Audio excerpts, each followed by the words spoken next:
എന്ത് പറയണമെന്ന് എനിക്കറിയത്തില്ല.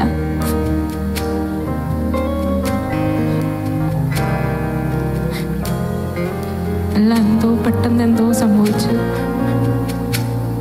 ഞാൻ മനസ്സിലാക്കി വന്നപ്പോഴത്തേനെല്ലാം തീർന്നു.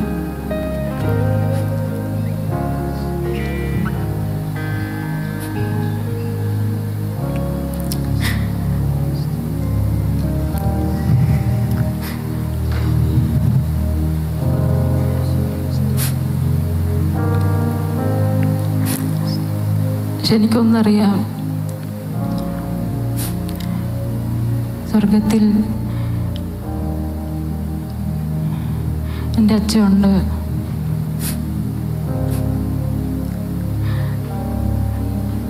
അവസാനത്തെ കാഹളം കേൾക്കാൻ സമയമായി. ആ കാഹളം വായിക്കാൻ അവിടെ എൻ്റെ അച്ഛനെ പോലെ കാഹളം വായിക്കുന്ന ആരുമില്ലെന്ന് എനിക്കറിയാം. അതിനെ കൊണ്ടുപോയതാ. അവസാനത്തെ കാഹളം വിളി എൻ്റെ അച്ഛയാണ് വായിക്കുന്നതെന്ന് എനിക്കറിയാം.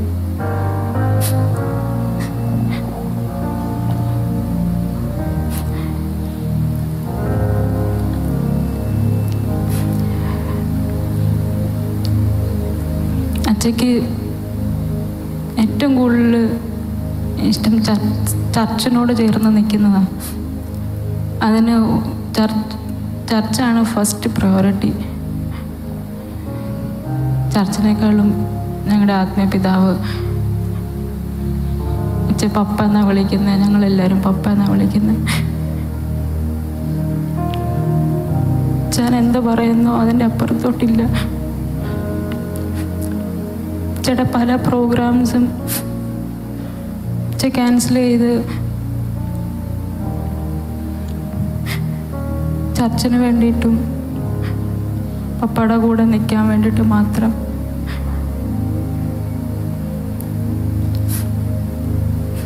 കഴിഞ്ഞ ദിവസങ്ങളിൽ എൻ്റെ പ്രശ്നം ഇത്രയേ ഉള്ളൂ. ഞാൻ അച്ഛയില്ലാത്ത ലൈഫ് ഞാൻ ചിന്തിച്ചിട്ടില്ല, ഒറ്റയ്ക്കൊന്നും ചെയ്തിട്ടില്ല. കല്യാണം കഴിഞ്ഞ് 7 വർഷവും കഴിഞ്ഞു. ഈ 7 വർഷത്തിന് വഴക്കുണ്ടാക്കാൻ അറിയത്തില്ല.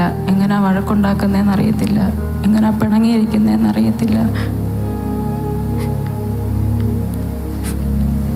വഴക്കുണ്ടാക്കാത്തതുകൊണ്ട് ഞാൻ ഇടയ്ക്കിടയ്ക്ക് പറയും, നമുക്കൊന്ന് വഴക്കൂടാം, ഒന്ന് വഴക്കുണ്ടാക്കുക, എന്തേലും ഒന്ന് പറ. അതിനൊക്കെ ഒത്തിരി അങ്ങ് പറയുമ്പോഴത്തേനും മുഖം അങ്ങ് ഇങ്ങനെ ചുളുക്കി കാണിക്കും. അപ്പോഴത്തേ ഞാൻ അവിടുന്ന് സ്ഥലം വിടും. വഴക്കുണ്ടാക്കാൻ അറിയത്തില്ല, ഒന്ന് ഒച്ചയ്ക്ക് സംസാരിക്കാൻ അറിയത്തില്ല. ഈ 7 വർഷത്തിലും അങ്ങനെ ഒരു അനുഭവം ഞങ്ങളുടെ ജീവിതത്തിൽ ഉണ്ടായിട്ടില്ല.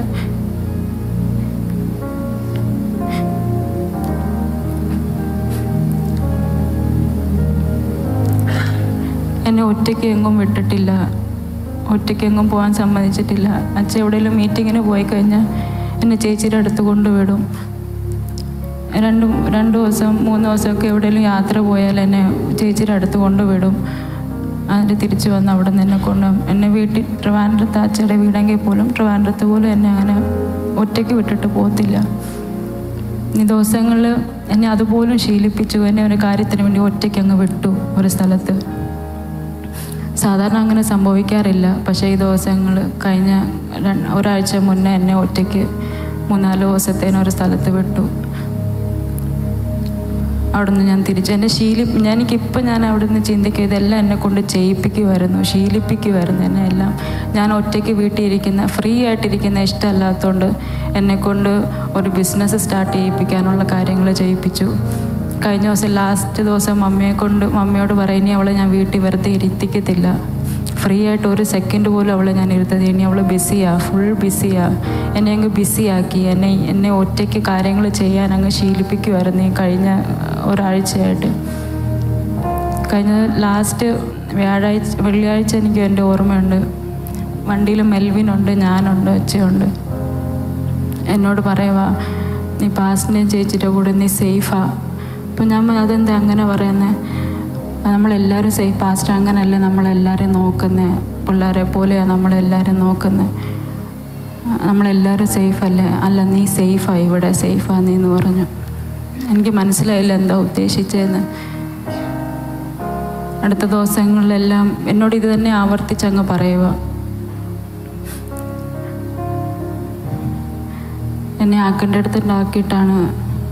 അച്ഛക്ക് ഏറ്റവും കൂടുതൽ ഇഷ്ടം പാസ്റ്ററും പിള്ളേരും ചേച്ചിയും ചർച്ചും. അവസാനം അവിടെ നിന്ന് തന്നെ അച്ഛൻ യാത്രയായത്. ആ വീട്ടിൽ തന്നെ ഇരുന്ന് ആ സോഫയിലിരുന്നാണ് അച്ഛൻ യാത്രയായത്. ആ വീട്ടിൽ ഇരുന്ന് അച്ഛക്ക് ചേച്ചി അച്ഛനും പാസ്റ്റർ എബ്രഹാമിനെ കാണാൻ പുറത്ത് പോയപ്പോൾ എന്നോടൊരു വാക്ക് പറഞ്ഞു, എന്നെ പാസ്റ്ററിനെ കൊണ്ട് പ്രാർത്ഥിപ്പിക്കണമെന്ന് പറഞ്ഞു. അപ്പം ഇപ്പത്തേനും ഞാൻ പെട്ടെന്ന് ഓടിപ്പോയി നോക്കിയപ്പം പാസ്റ്റർ ഓൾറെഡി വണ്ടി എടുത്ത് മൂവ് ചെയ്ത് തുടങ്ങി. അപ്പം ഞാൻ പറഞ്ഞു അവർ പോയി തിരിച്ച് വരുമ്പോഴത്തേനും പ്രാർത്ഥിക്കാൻ എന്നാ പറ്റിയെന്ന് ചോദിച്ചപ്പം പറഞ്ഞു എന്തോ ഒരു അസ്വസ്ഥതയുണ്ട്, ഞാൻ പ്രാർത്ഥിക്കണമായിരുന്നു എന്ന് പറഞ്ഞു. അപ്പോഴത്തേനും വണ്ടി വിട്ടുപോയോണ്ട് ഞാൻ പറഞ്ഞു കുഴപ്പമില്ല, അവർ തിരിച്ച് വരുമ്പോഴത്തേന് പ്രാർത്ഥിക്കാമെന്ന് പറഞ്ഞു. അപ്പോഴത്തേനും സോഫയിൽ പോയി ഇരുന്നു. എന്തോ ഒരു വേദന പോലെ തോന്നുന്നു പറഞ്ഞപ്പോഴും ഞാൻ പറഞ്ഞു എന്തോ ഗ്യാസിൻ്റെ അസ്വസ്ഥതയാണോ, ചുമയുണ്ടായിരുന്നു, അപ്പം ഗ്യാസിൻ്റെ അസ്വസ്ഥതയാണോ ചോദിച്ചപ്പം പറഞ്ഞു അതായിരിക്കുന്നു, ഇത്തിരി സോഡ പെട്ടെന്ന് ഫ്രിഡ്ജിൽ നിന്ന് സോഡ എടുത്തു കൊടുത്തു. സോഡയും കുടിച്ച് കുറച്ച് കഴിഞ്ഞപ്പോഴത്തേനങ്ങ് വോമിറ്റ് ചെയ്ത് ഈ സ്വെറ്റ് ചെയ്തപ്പോൾ എനിക്ക് എന്തോ ഒരു പ്രശ്നം ഫീൽ ചെയ്തു. അപ്പോഴത്തേനും ഞാൻ പിന്നെ പെട്ടെന്ന് ഹോസ്പിറ്റലിലോട്ട് പോകുന്ന വഴിക്ക് എന്നെ അച്ഛൻ ഇങ്ങോട്ട് വിളിക്കുക ഒരു കാര്യത്തിന് വേണ്ടി. അപ്പം ഞാൻ പറഞ്ഞ് അച്ഛയ്ക്ക് വയ്യ, പെട്ടെന്ന് ആശുപത്രി പറഞ്ഞ് പെട്ടെന്ന് തന്നെ ആശുപത്രി കൊണ്ട്. അപ്പോൾ അവിടെ മെൽവിൻ വന്നു. പിന്നെ എല്ലാം എന്തൊക്കെയോ സംഭവിച്ചു, എനിക്കൊന്നും അറിയത്തില്ല.